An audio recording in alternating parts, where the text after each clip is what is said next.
What consumed your summer between then and now coming back to Montreal? I think it was just gearing up for the season.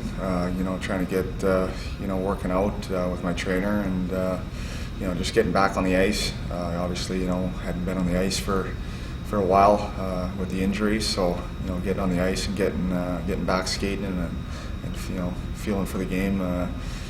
Doing that, and then just spending time with family and mix the odd golf game in, and that's about it. How much golf did you play? I think I got about seven rounds in. That was about it. So, right. not a whole bunch with the newborn. It kind of cut into the golf game a little bit. So. How did you celebrate the contract? When we spoke, you were talking about, I think you were going to Frontier Days, Fair and Rodeo, then back. Amy's relatives were having a dinner. I think you had supper back at your place the next night, and Amy's family was doing a reunion after that.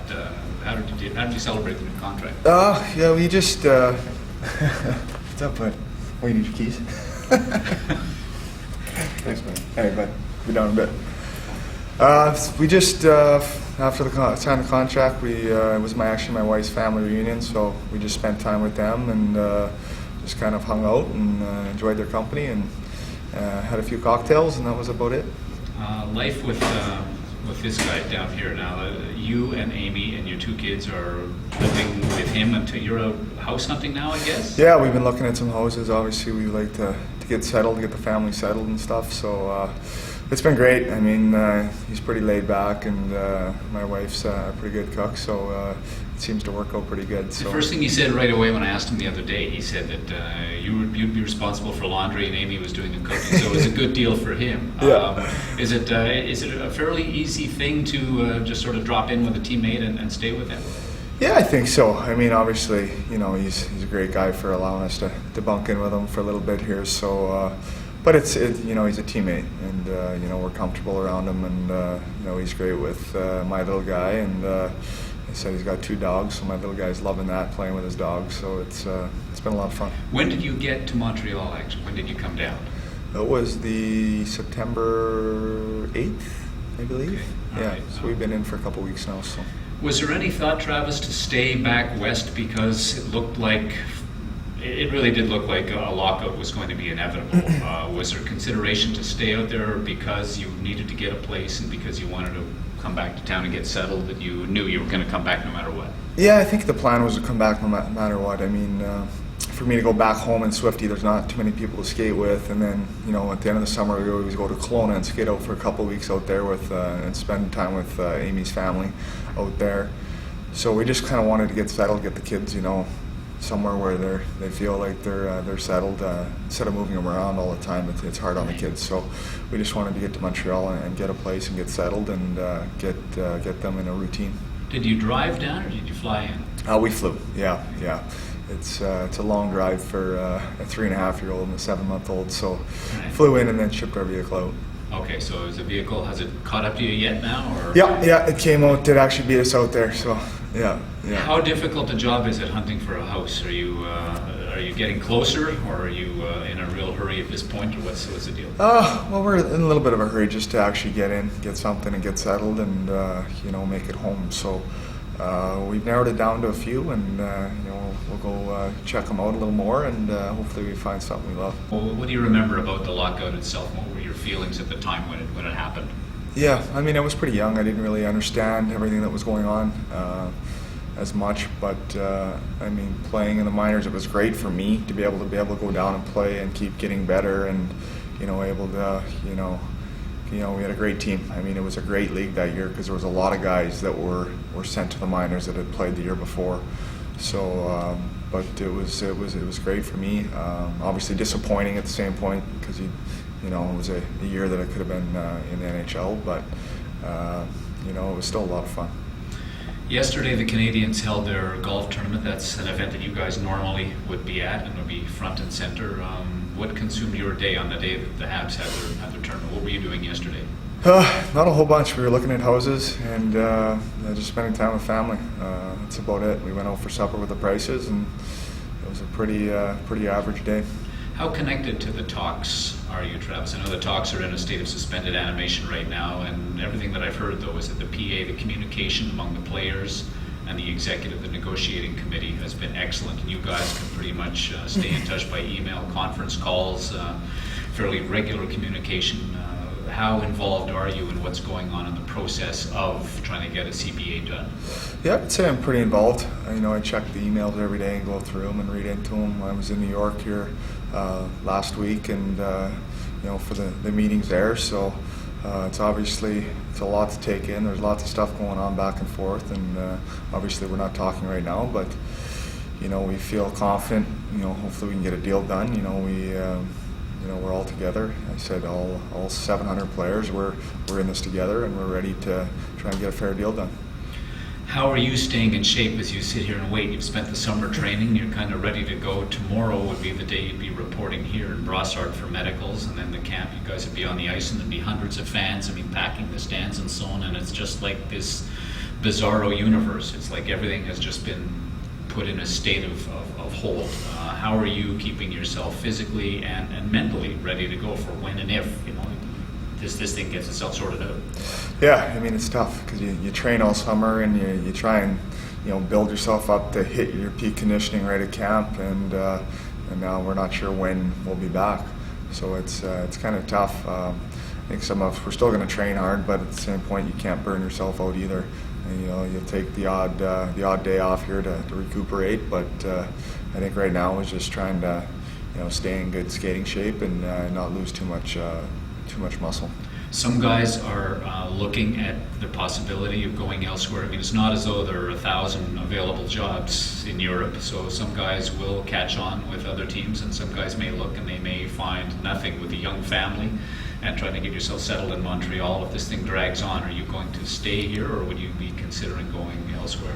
It's obviously something I'd have to talk about with my agent and just see what's best. Talk with the family and see what their thoughts are.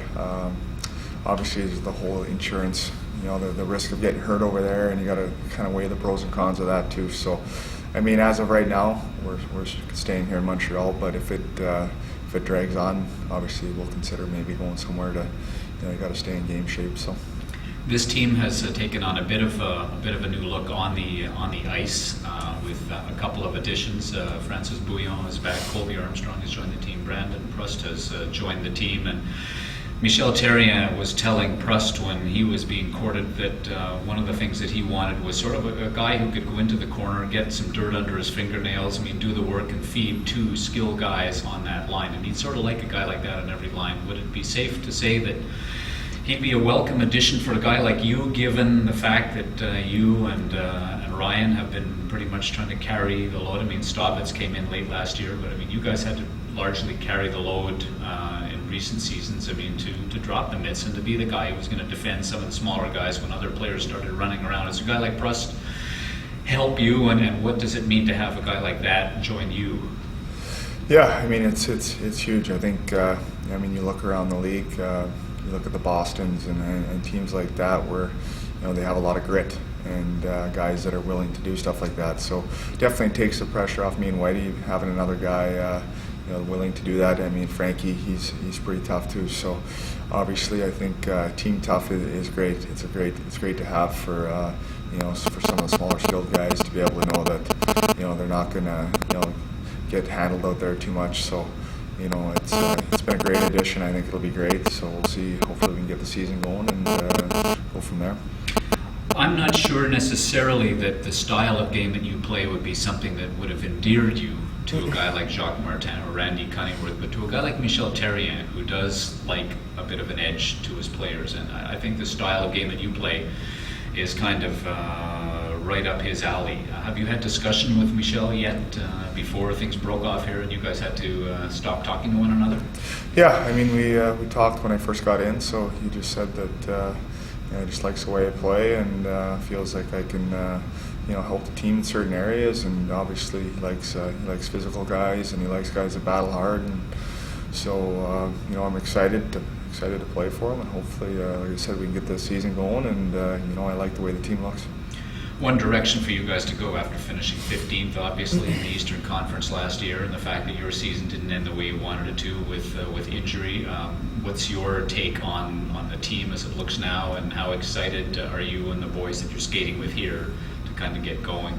Yeah, we're really excited. I mean, obviously last year was a tough year. I mean, we had lots of injuries, and that's never easy, to overcome. But this year I think with Price in net, I mean he's the best goalie in the league as far as I'm concerned. Our D with Markey back, I think we'll be good. I mean up front with Davey, Patchy, and Colsey's line. I think we're going to be good. I saw Josh put on the pads here a couple days ago, and Carey put on his stuff. I guess there still is a bit of a levity, at least among you guys. You can't take the lockout as life and death at this point. Obviously, you'd much rather be playing hockey, but what's the spirit among the guys that you're skating with now? I mean, obviously there's a lot of work to be done at the boardroom level before this thing gets itself sorted out, but what's the feeling among the guys? I think obviously we're disappointed. We want to be out there playing. I mean, that's why we play hockey, for love of the game. And but at the same point, he said you got to be able to still go out there and have fun. And I think the other day with Bracey and Georgie switching was just that. We play this game because we love to have fun, and once in a while you do something like that just to get a few laughs and make it fun for everybody. So you gotta make it fun, otherwise it's going to be a long drawn out process. How's your game evolved, Travis, since you've come to Montreal, the years that you've been here? Do you think that your game has changed in any fashion, or are you the same guy who you were when you arrived here? I think so. I mean, I guess you never really know, but I feel like I'm pretty much the same player I was, 3 years ago. So hopefully that's the case, and hopefully that's a good thing, and hopefully it won't change. Is it a nice thing to be able to sign long-term and know that your future is anchored in one place? Some guys would prefer, I don't mind signing short-term because if I have a couple of great years, I can sign for more money elsewhere. When it came time to talks with the Canadiens about getting a new deal done, were you looking for something that was going to give you the security with a young family? Yeah, it was. I was looking at, that 3 or 4 years, preferably the 4. I love Montreal, love playing here. It's a great market, the fans are great, so to be able to come back here and sign 4 years, where I think, like I said, I wouldn't have signed here if I didn't think there was a chance to win here. I like the group of guys here, and that was the big thing. We have such a good group of guys here, so to be able to come back to that and see the potential that I think we can have, I think that was the main reason why we came back. Fans, last thing, fans are obviously sitting, they're waiting, they're in Montreal, hockey is 13 months of the year, and that's all that anybody talks about here. You have just a message that you would give fans as they wait for you guys to come back and wait for the NHL and the NHLPA to get this thing finally sorted out. What do you want to tell the fans? I would just tell the fans that we appreciate them, their support and being behind us, and obviously this is frustrating for everybody, but just hopefully have patience with us, and hopefully we can get a deal done here and get back playing, and hopefully see you soon. Okay, Travis. Well, thanks for doing this, and best of luck this year. We hope we see you on the ice sooner than later. Awesome. Thank you.